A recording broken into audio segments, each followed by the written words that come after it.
Hey Charleston County, my name is Jessica Smith. I am the Technology Librarian at the Wando Mount Pleasant branch, and I'm also part of CCPL's Workforce Development Task Force. Today I'm going to walk you through setting up a new email account. We're going to take a look at doing that with Yahoo as well as with Outlook. We're also going to practice sending an email with a resume attachment. Because sometimes you'll have to do that. Certain jobs might ask you to send a copy of your resume via email to the employer. More and more employers are using email as a means of contact, and most job applications nowadays require an email address within that job application, just so that you can be contacted by that company if they had questions or if they wanted to set up an interview with you. Some important things to remember when it comes to email. Write your password down and keep it somewhere safe. Make sure your password is complex and hard to guess. Use a mixture of numbers, letters, and symbols. If you love the Yankees, and everybody knows that, you don't want your password to be "I love the Yankees." You want it to be something very hard to guess.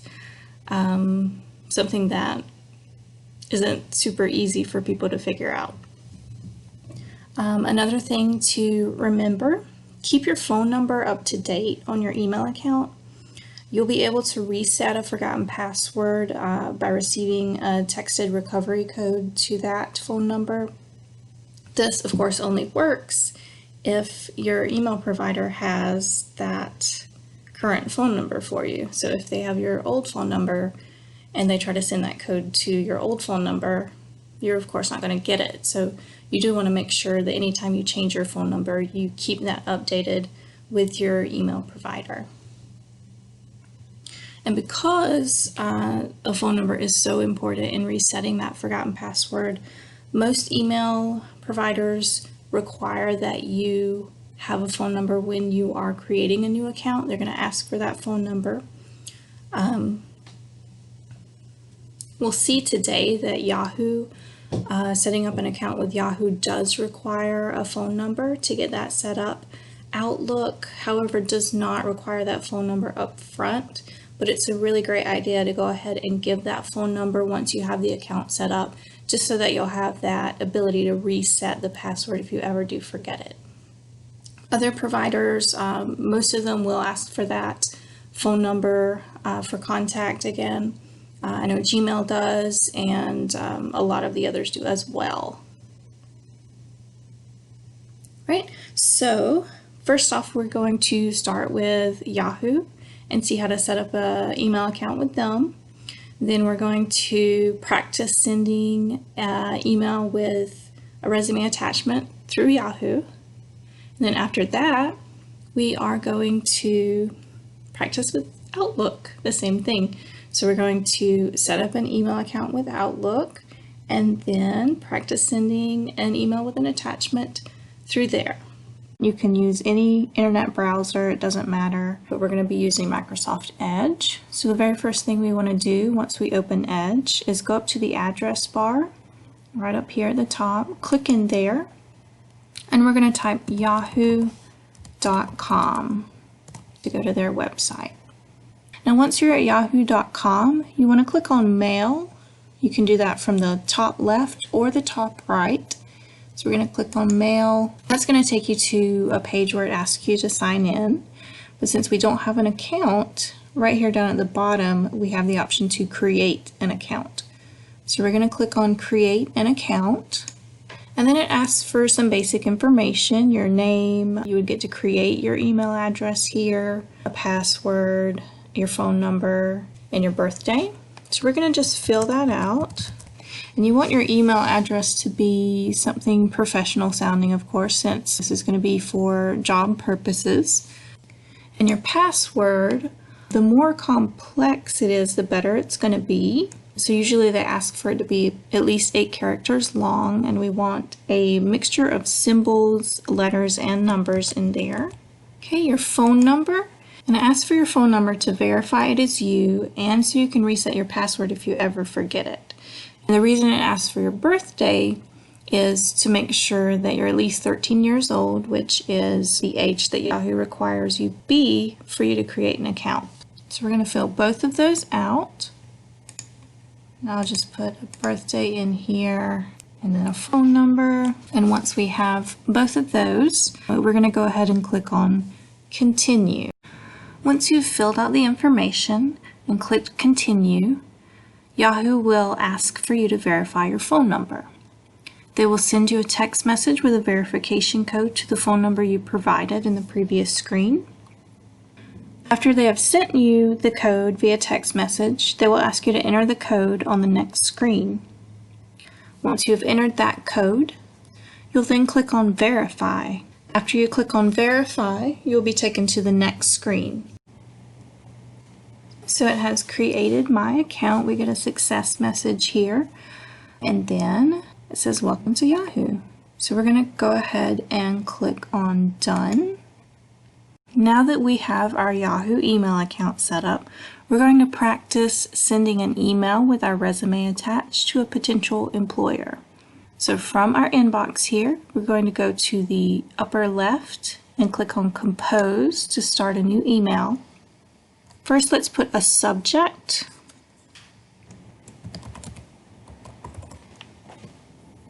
And next, we do want to put something in the body of the message.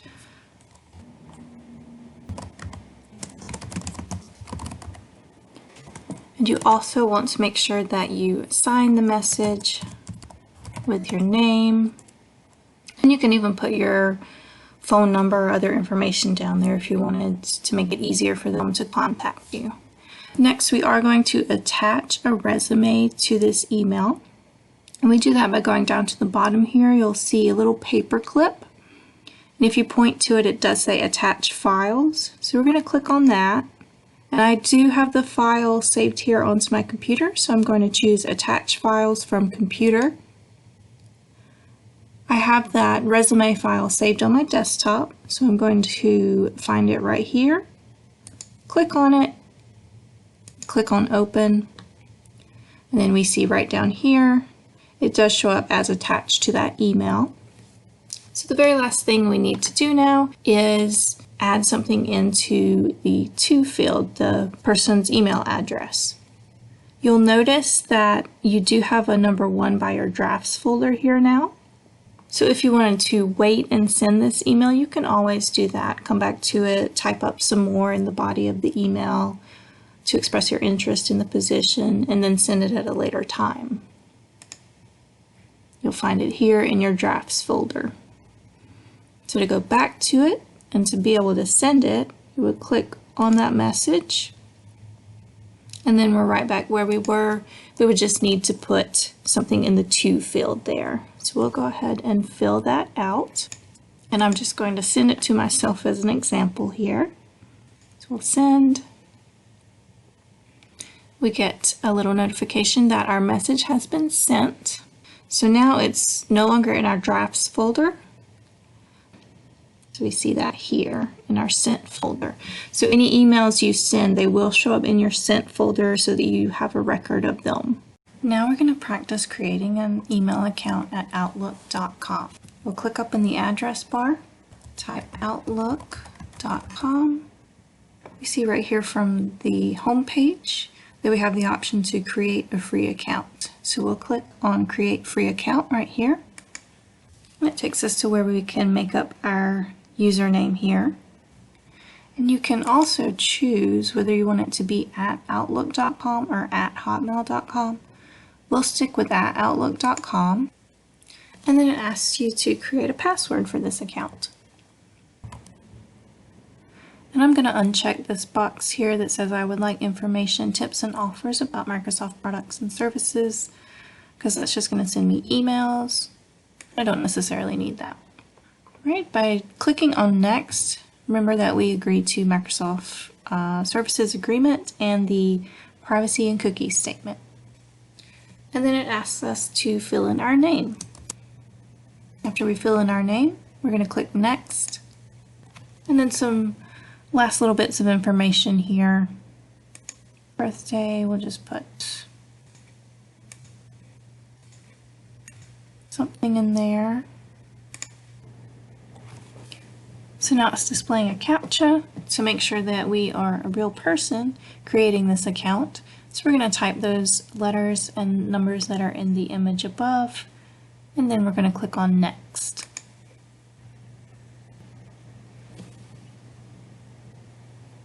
Okay, so it has created our new email account. We've got a few things going on here. So we can download the app for our smartphone if we enter our phone number here. And notice it didn't ask for our phone number when we were signing up for the account. So Outlook, unlike a lot of email accounts, does not ask for that phone number up front.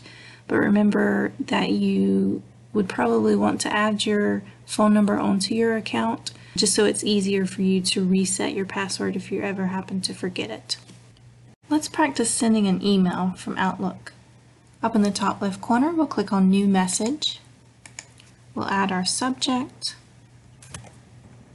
And we do want to sign it with our name. You can add your phone number, other contact information down there as well. To attach, there are actually two options for that. Up at the top of that message, you see an attach. And then at the bottom, there's also an option to attach from there. Either one of those works fine. And then since I have this saved on my computer, I'm going to click Browse this computer. It's right here on the desktop, so I'll click on that resume, click on Open, and we see it is attached there to the email message now. Last, we are going to send this. And remember, if you wanted to make any changes, since it is saved as a draft, you could go to your drafts folder at a later point. Click on the little pencil to continue editing, and then add some more stuff if you wanted to say anything else in your message. We're going to go ahead and click on Send. I sent that to myself, so it's in my inbox, but it's also in my Sent Items. Anything I send will show up in my Sent Items folder. And that's the basics of sending an email with a resume attachment in Outlook. Another helpful feature with an Outlook email is that you have access to Microsoft's online services. Up here in the top left corner, you'll notice the app launcher. Let's click on that. And here we see all the services available for us for Microsoft 365. We have OneDrive, which is cloud storage. We've got Word, the online version, Excel, PowerPoint, OneNote. All of these are online versions that you can use for free. Let's go into Word to see what it looks like. So here's the online version of Word. We can create a new blank document. There are even templates in here. If we wanted to start a resume from a template, we could do that. The ribbon here in the online version has most of the same commands that you would find in the desktop version of Word. It's easy to make documents here in the online version of Word. Alright, so now you know how to set up a new email account, as well as how to send an email message with a resume attached to it. Some other things that might come in handy for you is if you create that email account using Gmail, you'll have access to Google Docs and Google Sheets, which is similar to Microsoft Word or Microsoft Excel. The Google Docs is word processing, so you would be able to go in there and create a resume or a cover letter right in there. Outlook, as we saw, has the capacity as well. It gives you access to the online versions of Word, Excel, PowerPoint, OneNote. So you have that built in just by signing up for that email address. You get access to those. So that might come in handy as you're looking to create these resumes and cover letters and whatever else you may need to use that for. Remember that CCPL is here to help you. If you have any questions, you can contact us through our Facebook page, our website, ccpl.org, or call our phone center number at 843-805-6930. We miss you guys. We look forward to seeing you in person again soon. Until then, bye-bye.